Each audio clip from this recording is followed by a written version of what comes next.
Assalamualaikum warahmatullahi wabarakatuh.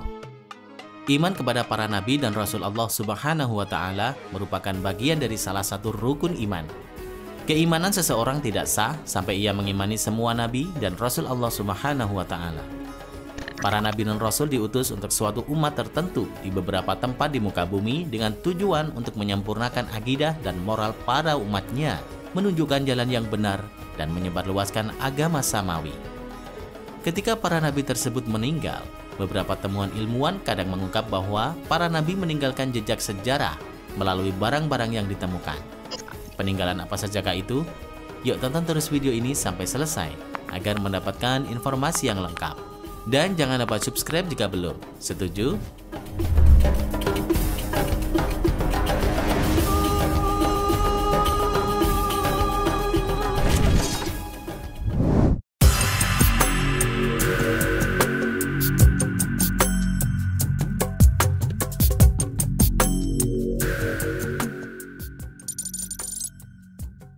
Reruntuhan Babud Dahro dan Laut Mati bekas jejak Nabi Lut dan umatnya.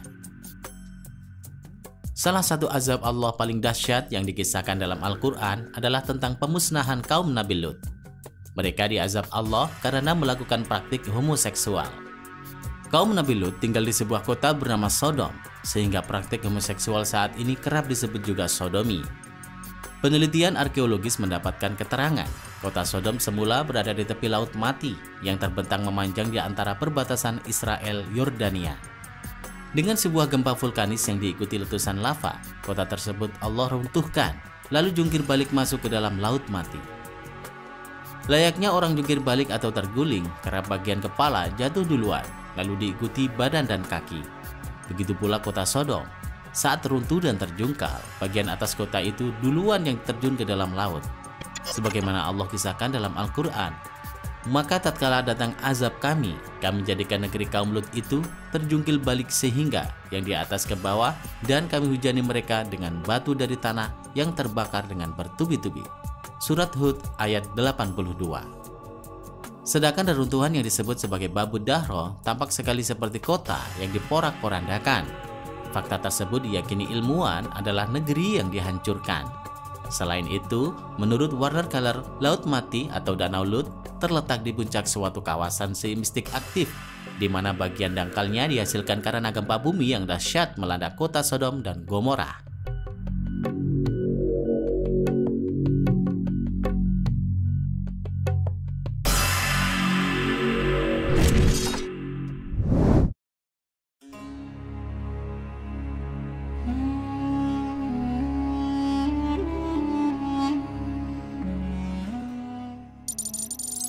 Peninggalan Nabi Musa dan kereta kuda Fir'aun di Laut Merah. Kisah Nabi Musa dan umatnya yang dikejar Fir'aun dan bala tentaranya adalah salah satu kisah tersohor yang pastinya diketahui oleh semua orang. Dalam peristiwa ini, Nabi Musa mendapatkan mukjizat, yaitu dapat membelah Laut Merah hanya dengan tongkatnya. Dikisahkan saat Nabi Musa dan para pengikutnya memutuskan untuk keluar dari Mesir menuju Syam, kemarahan Fir'aun pun memuncak, sehingga ia mempersiapkan tentaranya untuk mengejar Nabi Musa dan para pengikutnya. Beberapa pengikut Nabi Musa mengadu bahwa pasukan Fir'aun hampir menyusul mereka. Pasalnya di hadapan mereka jalan tertutup lautan. Kemudian Nabi Musa berkata, "Sekali-kali tidak akan tersusul. Sesungguhnya Tuhanku bersamaku. Kelak Dia akan memberi petunjuk kepadaku." Namun dengan segala kekuatan iman yang dimiliki, Nabi Musa berusaha menenangkan para pengikutnya. Setelah itu turunlah wahyu Allah Subhanahu wa Ta'ala kepada Nabi Musa. "Pukullah lautan itu dengan tongkatmu." Maka terbelahlah lautan itu, dan tiap-tiap belahan adalah seperti gunung yang besar. Surat Asy-Syura ayat 63. Setelah lautan terbelah, Nabi Musa dan para pengikutnya bergegas melintasi jalan tersebut. Kemudian disusul Fir'aun dan pasukannya yang mencoba untuk ikut melintasi jalan tersebut. Akan tetapi lautan telah kembali seperti semula.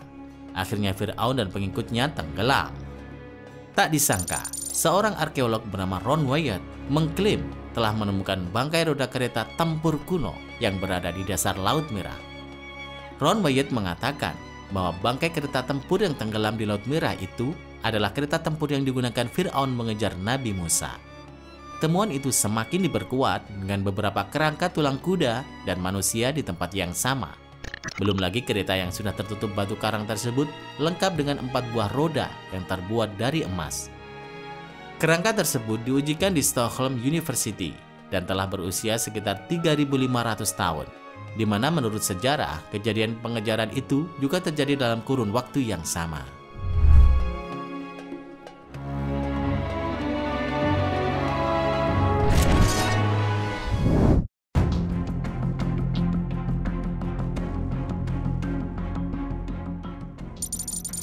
Jejak tapak kaki Nabi Adam di Sri Lanka.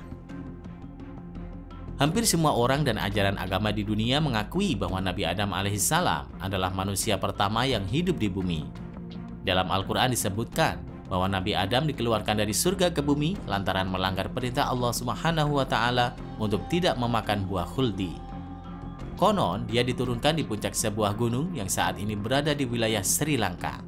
Sementara istrinya, Siti Hawa, diturunkan di tempat lain yang berjarak ribuan kilometer. Setelah sekian lama berpisah, kedua insan ini dipertemukan di Jabal Rahmah, Arafah, Arab Saudi. Terletak di lokasi pegunungan Samanala, yakni di antara distrik Ratnapura dan Nuwara Elia, Provinsi Sabar Gamua. Adam Peck, yang artinya puncak Adam, terdapat jejak kaki manusia raksasa, yang diyakini menjadi jejak kaki manusia pertama di dunia. Warga Buddha dan Hindu Sri Lanka sudah menjadikan tempat itu sakral, sehingga kerap melakukan ritual. Di puncak gunung setinggi 2.243 meter di atas permukaan laut itu, jejak kaki yang diyakini milik Nabi Adam itu berukuran raksasa dengan panjang 1,8 meter dan lebar 1 meter.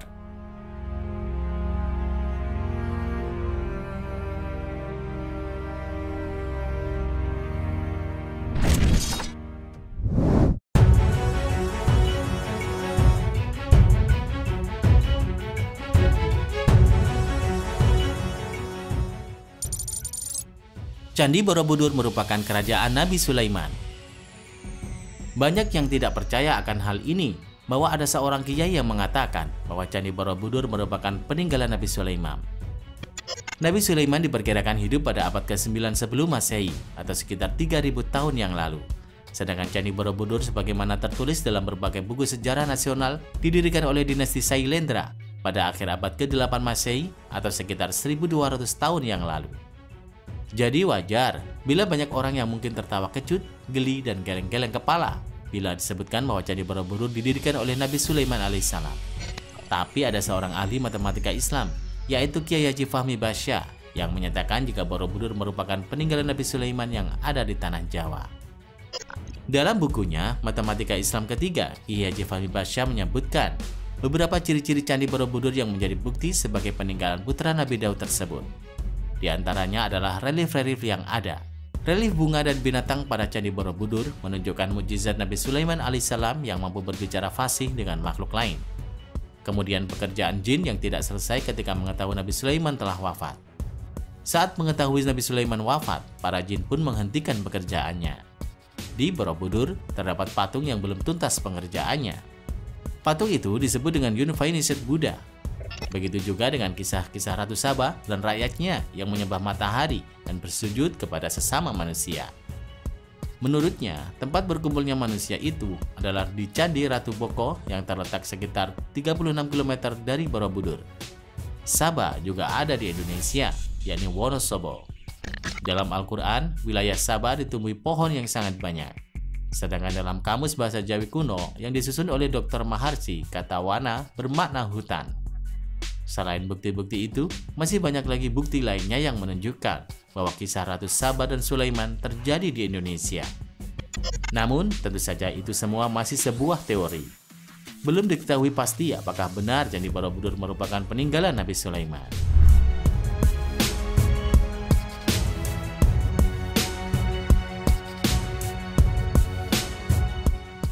Terima kasih sudah menonton.